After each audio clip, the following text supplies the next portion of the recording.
ضرورتوں اور تقاضوں کے مطابق عملی بنائے. چونکہ قرآن مجید یا دین کے منابع کی جو حالت ہے وہ مادنی حالت ہے، یعنی مادنی شکل میں ہدایت خدا نے ہمیں پیش کی ہے، اور اسی طرح ہونا چاہیے تھا اس کو.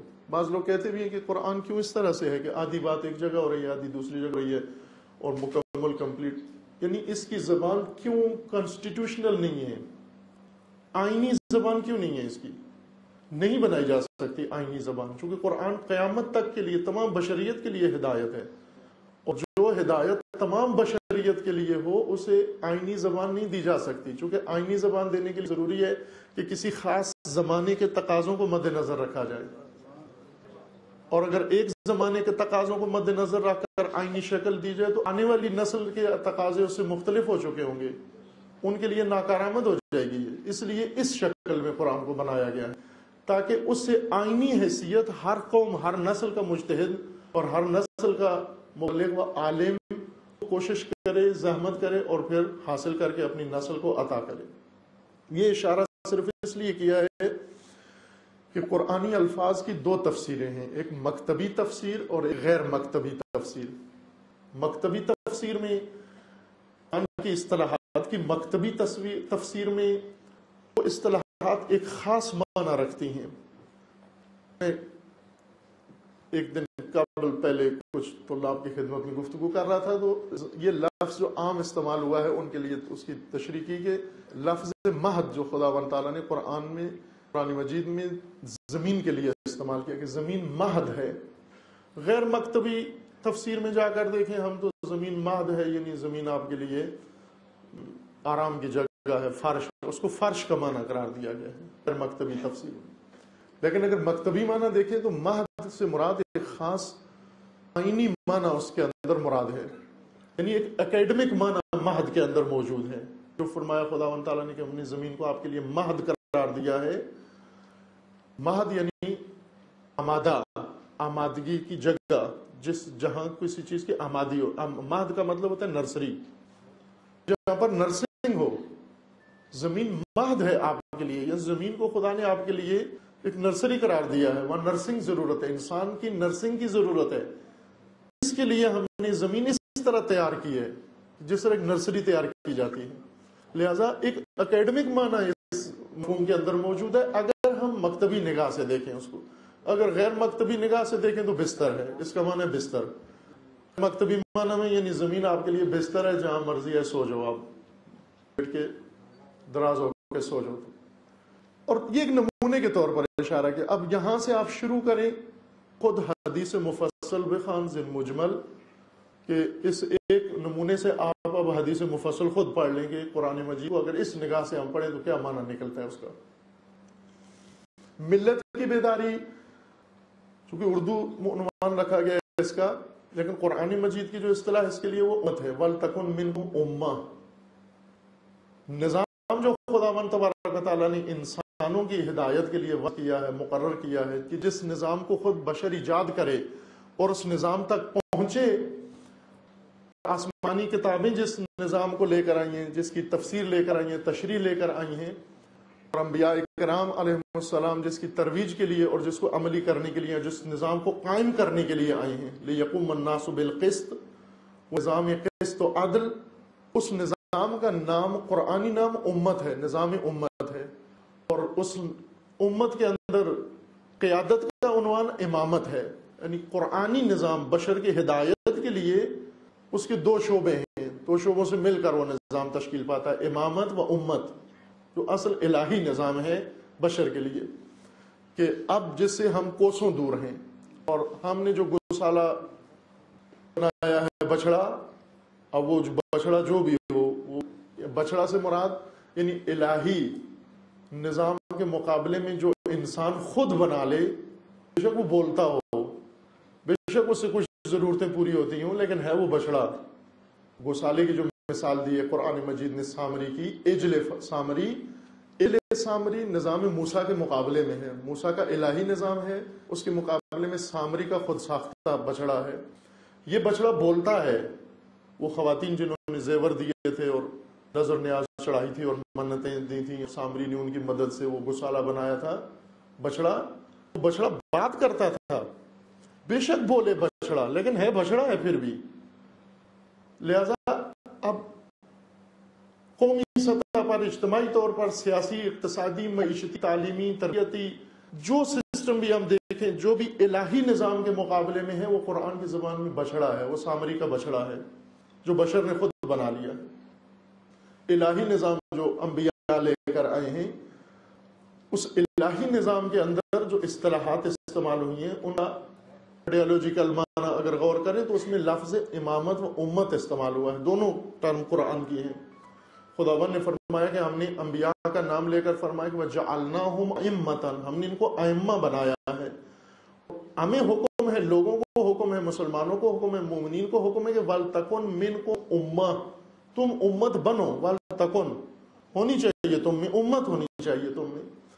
امت کی ایک اپنی خاص ڈیفینیشن ہے کہ امت کس کو کہتے ہیں. میں ہلکا سا اشارہ کرتا ہوں کہ امت اور امت کے شبیہ جو گروپ ہیں، ہم اکثر شبیوں سے ہی اپنا کام چلاتے ہیں. اصل بے شک نہ ہو، ہمارے پاس شبیہ خود بنا لیتے ہیں. بس میڈیکل سٹور میں جاتے ہیں، اصل دوائی نہیں ملتی، اس کی شبیہ مل جاتی ہے کہ کوئی تاثیر نہیں ہوتی ہے. مارکیٹ ہماری شبیوں سے بھری ہوئی ہے، لیکن اصل نہیں ملتی کوئی بھی. قرآن اصل نظام پیش کر رہا ہے. اصل امت ہے، امت کے شبیہ جو چیزیں بنتی ہیں وہ قوم ہے، وہ قبیلہ ہے، شعب ہے، وہ حزب ہے اور طبقہ. یہ امت کی بگڑی ہوئی شکلوں کا نام ہے. یعنی امت جب اپنے اصولوں سے ہٹ جائے، بہک جائے، دور ہو جائے، تو بگڑتی چلی جاتی ہے اور مختلف شکلیں اختیار کرتی جاتی ہے. امت سے مراد لوگوں کا وہ اتحاد اور یگانگت ہے افراد کی، جو چند چیزوں میں ایک ہوں، چند چیزوں کے اندر ان کی چند چیزوں کے گرد جمع ہوئے ہوں. یعنی محور ان کے یہ ہوں: ایک، ان کا ہدف ایک ہو. میں آسان لفظوں میں بیان کروں، یاد رہے سب کو، کے پاس نوٹ بک نہیں ہے ان کو بھی یاد رہے. چند چیزوں کے اندر ایک ہو: ایک مقصد ایک ہو، مسلک ایک ہو، اور مکتب ایک ہو. اتحاد مسلک، اتحاد مقصد، اتحاد مسلک و اتحاد مکتب. مقصد یعنی جب ایک ہی مقصد ہو سب لوگوں کا، اس مقصد کے حصول کے مد پہ گیر ہوں و اس کے درپے ہوں سب لوگ، امت کہلائیں گے. اس مقصد کی طرف جو چیزوں نے لے جائے وہ مسلک ہے. مسلک سلوک سے ہے، اگر ہم مذہب کے معنی میں مسلک استعمال کرتے ہیں، لیکن اس اصطلاح میں مسلک سے مراد راستہ ہے. راستہ اس مقصد کی طرف جانے والا وہ ایک ہو، ان لوگوں کا ایک راستے سے جا رہے ہوں. اگرچہ یہ توجیحات کی ہیں پلورالزم کی، دینی پلورالزم کی توجیحات بہت سارے کرتے ہیں، بلکہ آج کہتے ہیں کہ آج کی معاشرے کی ضرورت ہی دینی پلورالزم ہے. یعنی متعدد راستے اور مقصد ایک. یہ نہیں ہوتا کہ راستوں سے ایک مقصد تک نہیں جا سکتے، خصوصاً جب وہ راستے آپس میں ٹکراتے بھی ہیں. کچھ لوگ ہیں جو یہ سوچتے ہیں، باقاعدہ ان کا نظریہ یہ، وہ سمجھتے ہیں کہ اتحاد کا بہترین فارمولہ یہی ہے کہ ہم دینی پلورالزم کو مان لیں. ہم عملاً تو ہم پلورالسٹ ہیں، لیکن وہ کہتے ہیں کہ نظریاتی طور پر بھی پلورالزم ہی ہونا چاہیے. یعنی صراط مستقیم نہ، صراط ہائے مستقیم، صراط مستقیم، کئی مستقیم راستے. آخر کئی مستقیم راستے کیسے ہو سکتے ہیں؟ ہو سکتا ہے ممکن ہے کوئی ریاضی دان ایسا آ جائے جو کئی مستقیم راستے، ایک نقطے کی طرف کئی مستقیم راستے. اگر ایک نقطہ آپ کوئی بھی آپ میں سے یہ ریاضی کے، اگر آپ کا اگرچہ شاید شعبہ ریاضی نہ ہو لیکن اس یونیورسٹی میں ہے ریاضی کے ڈپارٹمنٹ، اور انہیں بھی کہیں پروفیسر صاحبان کو کہ ایک نقطہ فلسفی یا ریاضی کا نقطہ، اگر اس نقطے تک کئی مستقیم راستے ایک طرف سے بنانے میں کامیاب ہو جائیں تو میں سمجھتا ہوں کہ یہ سب سے بڑا ریاضی دان ہوگا جو یہ کام کرنے میں کامیاب ہو جائے کہ ایک نقطے تک مستقیم کئی راستے بنائے. ایک نقطے کی طرف ایک مستقیم راستہ جاتا ہے ایک جہت سے. اگر کئی مستقیم راستے بنانے ہیں تو جہات الگ کرنی پڑتی ہیں، ایک جہت سے ایک مستقیم راستہ بنتا ہے. غرض یہ پلورالزم دینی یہ ایک نظریہ ہے، ایک سوچ، یا جو میں کہوں نظریہ بھی نہیں، ایک مفروضہ ہے اتحاد امت کے لیے جو شاید تفرقے سے بدتر ہے. یعنی انہوں نے کیا کیا کہ مسلمان کو ایک کر کے جدا کر دیا. یعنی وہ اختلاف جو ابھی مسلمانوں میں ہے اس کو مسلمانوں سے نکال کر اسلام میں ڈال دیں. یعنی اس وقت اسلام ایک ہے، مسلمان کئی ہیں، گروہ میں بٹے ہوئے ہیں. پلورلزم دینی کا مطلب کیا ہے کہ مسلمان کو ایک کر کے اسلام کئی کر دو. آپ اسلام کے ایک ہو جائیں، کئی اسلام ہو جائیں گے، پھر ہوگا کہتے ہیں پھر جھگڑا ختم ہو جائے گا. کئی اسلام ہوں گے، اس کا نتیجہ کیا ہوگا؟ کئی اسلام کے کئی نتیجے نکلیں گے، ایک نتیجہ نہیں نکل سکتا. یہ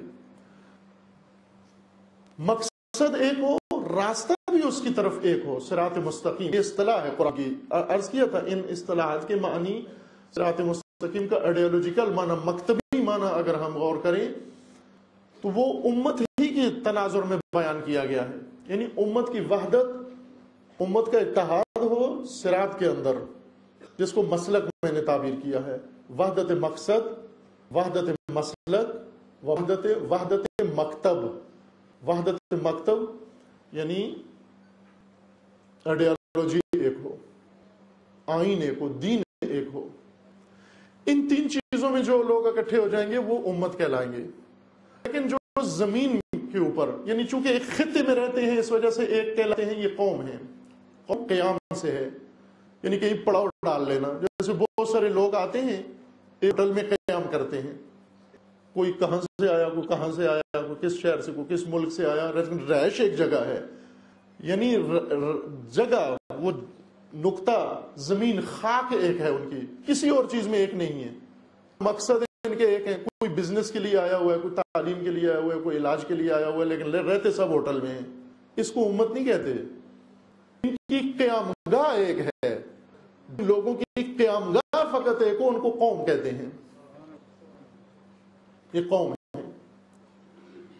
جن لوگوں کا مفاد ایک ہو، اور وہ بھی خصوصاً اقتدار، یعنی جن لوگوں کے پیش نظر اقتدار ہو اور وہ اقتدار کو مشترکہ مقصد قرار دے کر اور مشترکہ مقصد کے لیے مشترکہ کوشش شروع کریں، اس کو حزب کہتے ہیں. حزب، پارٹی.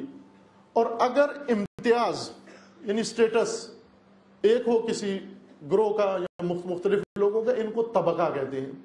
یہ سب امت نہیں کہلاتے ہیں. ہم ان کے لیے چونکہ الفاظ کے استعمال میں پاکستانی سب سے زیادہ سخی ہیں، ذرا کنجوسی سے کام نہیں لیتے.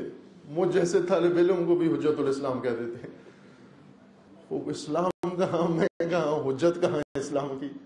اسلام کی اتھارٹی حجت الاسلام، یعنی اسلام کی اتھارٹی. میں اسلام کی اتھارٹی ہوں، میری بات کا کیا ربط ہے اسلام سے؟ میں ایک اپنی بات طالب علم کی کر رہا ہوں. اسلام کی اتھارٹی، اسلام کی اتھارٹی جو مجھے نظر آتی ہے وہ ایک ہے، حضرت آیت اللہ خامنئی.